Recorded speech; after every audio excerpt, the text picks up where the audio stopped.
Doctor साहब नमस्कार, हमारे चैनल में आपका स्वागत है। नमस्कार ब्रिजेश जी और आपके चैनल द न्यूज़ एक्सप्रेस को। साथियों, द न्यूज़ एक्सप्रेस में आपका स्वागत है। आज हमारे साथ मिनिस्ट्री ऑफ हेल्थ कुवैत से डॉक्टर सुमंत मिश्रा जी जुड़ चुके हैं और जिस तरीके से 2020 यानी कि कल 2021 नया साल निकल चुका है, कल से लग चुका है और 2020 में जिस तरीके की स्थितियां देश में हुई हैं, उन तमाम मुद्दों पर डॉक्टर सुमंत हमारे साथ जुड़े हैं जो जानकारी देंगे और देशवासियों को ये साझा करेंगे कि किस तरीके की आगे की रणनीति हमें बनानी है और उनकी दुआ भी है।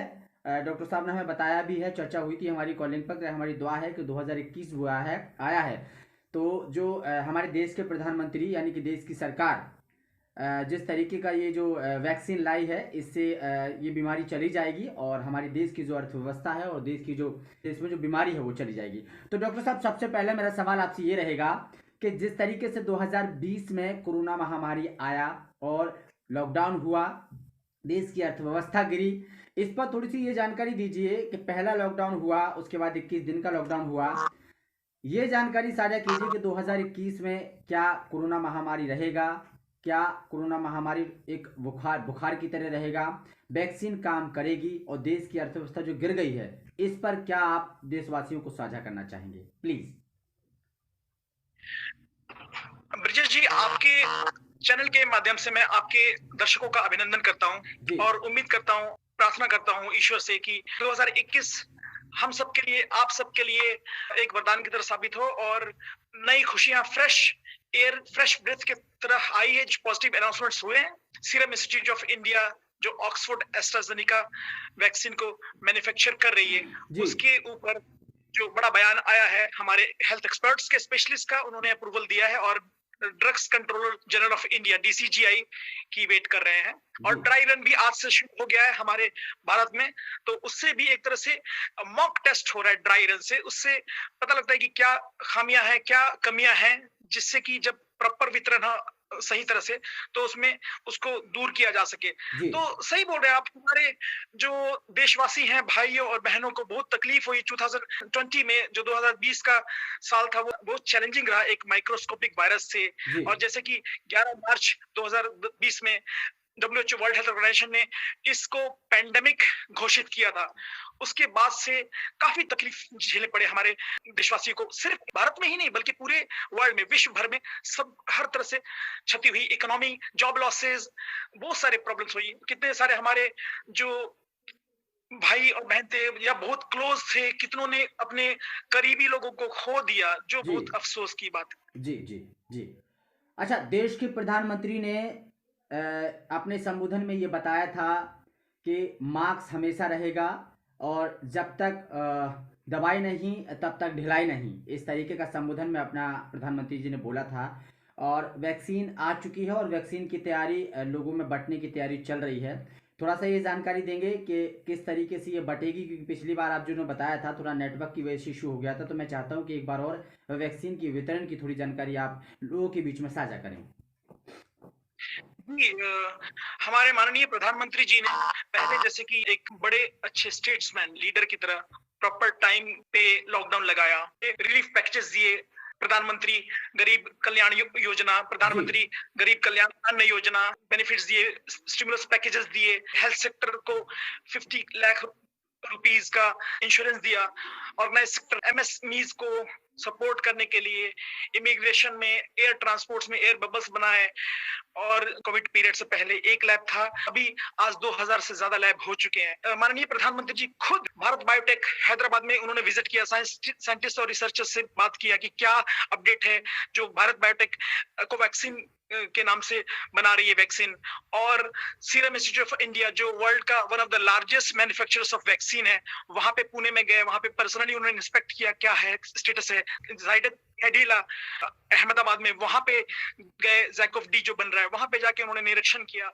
और उन्होंने पीएम वैक्सीन डिस्ट्रीब्यूशन स्कीम के तहत कोविड सुरक्षा मिशन में उन्होंने वितरण की पूरी प्रॉपर प्रोटोकॉल अभी 2-3 महीने से सारे काम हो रहे हैं स्टेट लेवल पे, डिस्ट्रिक्ट लेवल पे, और सारे मॉक ट्रायल्स भी हुए थे कुछ स्टेट में जैसे कि गुजरात और पंजाब में और भी कुछ स्टेट्स में, और अब उसको आज से 2 जनवरी से नेशनल लेवल पे मॉक ट्रायल हो रहा है जिससे कि देखा जाए कि क्या कमियां है। कल अनाउंसमेंट हुई थी, एक्सपर्ट्स ने अप्रूवल दे दिया है ऑक्सफोर्ड एस्ट्राजेनेका का जो वैक्सीन तैयार हो रहा है सीरम इंस्टीट्यूट ऑफ इंडिया के थ्रू कोविशील्ड के नाम से। अभी डीसीजीआई जो है drugs controller general of India, उनकी अप्रूवल की वेट कर रहे हैं, तो अनाउंसमेंट जल्दी ही होगी। और साथ में दूसरी तरफ से फाइजर और भारत बायोटेक के जो कोवैक्सीन है उन्होंने भी इमरजेंसी यूज ऑथराइजेशन के लिए अप्रूवल मांगा है। भारत बायोटेक के 3rd स्टेज में चल रहा है, तीसरे चरण पे चल रहा है, और उसके डेटा का उनको सबमिशन करना है, और फाइजर वालों को अभी प्रेजेंटेशन करना है डेटा जो उन्होंने कलेक्ट किए हैं। डिस्ट्रीब्यूशन जो वितरण होता है वो थोड़ा कॉम्प्लेक्स होता है। हमारा यूनिवर्सल इम्यूनाइजेशन प्रोग्राम है, वर्ल्ड्स लार्जेस्ट है। हमने पहले भी सक्सेसफुल अभियान किया था पल्स पोलियो का। कुछ लोग बोलते हैं कि वो बच्चों में था, ये बड़ों में है, और कुछ लोग बोलते हैं कि वो ओरल था, माउथ के ड्रॉप्स थे, और इसमें इंजेक्शन का है, इसमें ट्रेनिंग ज्यादा देनी पड़ती है हेल्थ केयर वर्कर्स को इंजेक्शन लगाने का। बट इसके ऊपर भी ब्यूरोक्रेट्स जो प्रोफेशनल्स लोग हैं वो वॉर फुटिंग पे काम कर रहे हैं 24 घंटे, जो आम जनता को नहीं मालूम होता है। और आम जनता को अप्रिशिएट करना चाहिए जो कोरोना वॉरियर्स, जो हेल्थ केयर वर्कर्स, जो फ्रंट लाइन वर्कर्स, जो म्युनिसिपैलिटी कम्युनिटी वर्कर्स, ये जो सारे अपनी जान को जोखिम में लेके, रिस्क पे लेके जूझ रहे हैं, काम कर रहे हैं पूरी जनता के लिए, तो जनता को थोड़ा सा सब्र के साथ काम करना चाहिए और हेल्प करना चाहिए हम सबको to promote positive news, not rumours. जी जी। दूसरा सवाल, वैक्सीन पर तमाम सवाल यहाँ उठ रहे हैं। वैक्सीन देश में आई है और वितरण से पहले ये कहा जा रहा है कि मॉडर्न जनरेशन के लोग ये कह रहे हैं कि उसमें सुअर का चर्बी है, ये डाली गई है। उधर उधर हिंदूवादी लोग हैं, उनका ये कहना है कि वैक्सीन में घोड़े की लीद या तमाम ऐसी चीज़ें हैं जो डाली गई हैं। क्या कहना चाहेंगे, किस तरीके से जानकारी आप बताना चाहेंगे कि वैक्सीन में क्या इस तरीके की चीज है और वैक्सीन से धर्म पर कुछ असर पड़ेगा?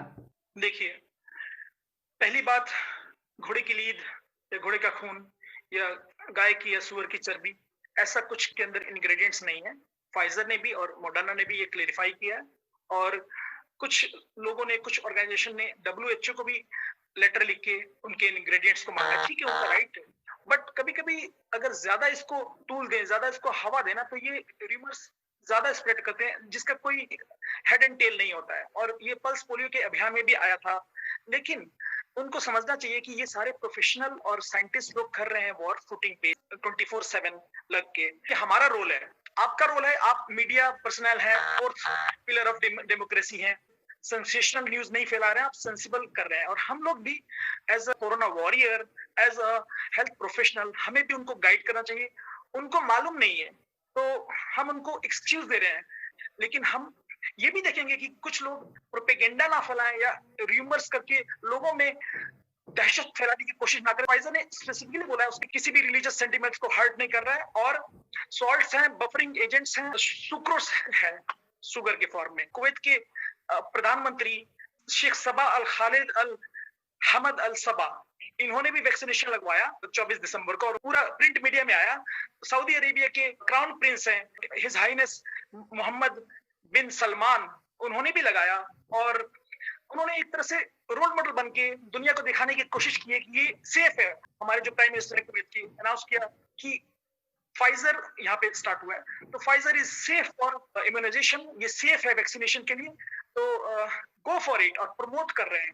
तो मेरे ख्याल से इसमें कुछ तथ्य नहीं है, साइंटिफिक एविडेंस नहीं है, तो उनको समझाना चाहिए हमें पॉजिटिव न्यूज करके उन सबको समझाना चाहिए। उनको भी साइंस को फॉलो करें, साइंस को देखना चाहिए, और बिफोर फॉरवर्डिंग या शेयर करने से पहले सारे सोशल मीडिया पे उनको देखना चाहिए, तथ्यों को सर्च करना चाहिए, खोज करनी चाहिए, क्योंकि रिमर्स बड़ी जल्दी फैलते हैं।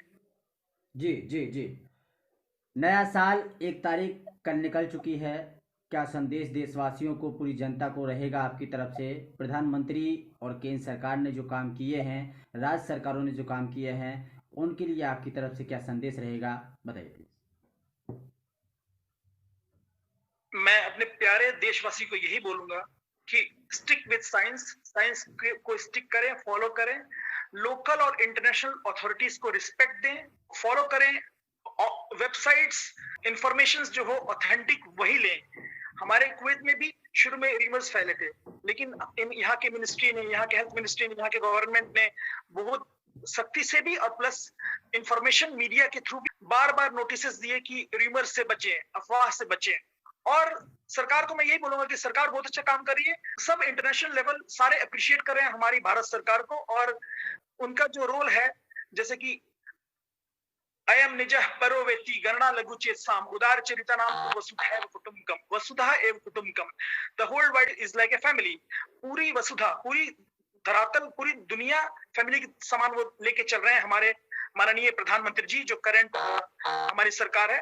तो वो करते रहे ऐसे ही काम, और उनकी झलक हर जगह पे आ रही है। कुवैत में भी उन्होंने अप्रैल में कुछ हेल्थ केयर वर्कर्स को भेजा था, और यहाँ पे इनके हेल्थ केयर वर्कर्स से लिएज करके उनको ट्रेन किया हमारे भारत वाले हेल्थ केयर वर्कर्स ने, और ईरान में भी भेजे थे और वर्ल्ड में भी भेजे थे, और मेडिसिन की सप्लाई की थी। और अभी भी वैक्सीन आया है, आने से पहले जो डेवलप हो रही है, 41-42 डिप्लोमेट्स हैदराबाद में गए, भारत बायोटेक इंस्टीट्यूट में जाके उन्होंने चेक किया, उन्होंने जो कोवैक्सीन बन रही है वहां पे उनको देखा, और उनको बहुत खुशी हुई। भारत ने जो आसपास के देश हैं और जो गरीब देश हैं उनको भी प्रॉमिस किया है कि जैसे ही आएगा वो उनको भी वैक्सीन पहुंचाएंगे। तो ये एक तरह से वसुधैव कुटुंबकम का नारा को बुलंद करते हुए भारत की सरकार देख रही है पूरे विश्व को एक फैमिली, एक परिवार की तरह। लेकिन विपक्षी पार्टियों का जो एजेंडा है सर, उसके लिए क्या कहेंगे? विपक्षी पार्टियां केंद्र सरकार के हर मुद्दे पर आवाज उठाती हैं, बीच में खड़ी होती हैं और टांग अड़ाती हैं, क्या कहना चाहेंगे उनके लिए? विपक्षी पार्टी अपना काम कर रही है, उनको कोई ना कोई ऑब्जेक्शन निकालना है। अब ये आम जनता को डिफरेंशिएट करना है, डिस्क्रिमिनेट करना है कि कौन सही है कौन गलत है, और तथ्यों पे आधारित है। तथ्य है, विपक्षी पार्टी तो पार्लियामेंट में हंगामा कर रही है, पार्लियामेंट में बिल फाड़ने की दिखा रही है, मारामारी कर रही है, डांस कर रही है, हंगामा मचा रहे हैं। और जो नोटिफिकेशन दिया उस जिस पार्टी के एक सीनियर ने 23 नवंबर को, और उसी नोटिफिकेशन को फर्स्ट वीक ऑफ दिसंबर में अपने असेंबली में फाड़ने की एक्टिंग की। तो ये सब पूरी विश्व देख रही है, सबको मालूम है कि क्या सही है क्या गलत है। सबको मालूम है कि हमारे प्रधानमंत्री माननीय श्री मोदी जी बहुत अच्छा काम कर रहे हैं, और अब जल्दी ही यानी कि आम आदमी को भी, आम इंसानों को भी ये सब पता चल गया है। तो अब वो पुरानी बात नहीं रही है, क्योंकि सोशल मीडिया में जहां अफवाह फैलते हैं वहां पे अच्छी बातें भी फैलती हैं, और जो पॉजिटिव इन्होंने काम किए हैं हमारे करंट सरकार ने, गवर्नमेंट ने, वो भी हाईलाइट हो रहा है। तो अब विपक्षी का खेल खत्म हो गया है, इसीलिए थोड़ी सी उनको परेशानी हो रही है, लेकिन ये स्वाभाविक है, ये ह्यूमन नेचर होता है। जी जी, अपना कीमती समय देने के लिए डॉक्टर साहब बहुत बहुत धन्यवाद। तो साथियों, हेल्थ ऑफ मिनिस्ट्री से डॉक्टर सुमंत मिश्रा जी हमसे जुड़े हुए थे, और तमाम बातों पर चर्चा की है। देश में जो अर्थव्यवस्था फैली थी 2020 में, उनका यही कहना है कि 2021 में एक नया सवेरा होगा, और नया सवेरे के साथ जो हमारी वैक्सीन देश के प्रधानमंत्री नरेंद्र मोदी लेके आए हैं, इससे कोरोना महामारी खत्म हो जाएगी। तो बहुत बहुत धन्यवाद डॉक्टर साहब हमारे चैनल में और समय देने के लिए।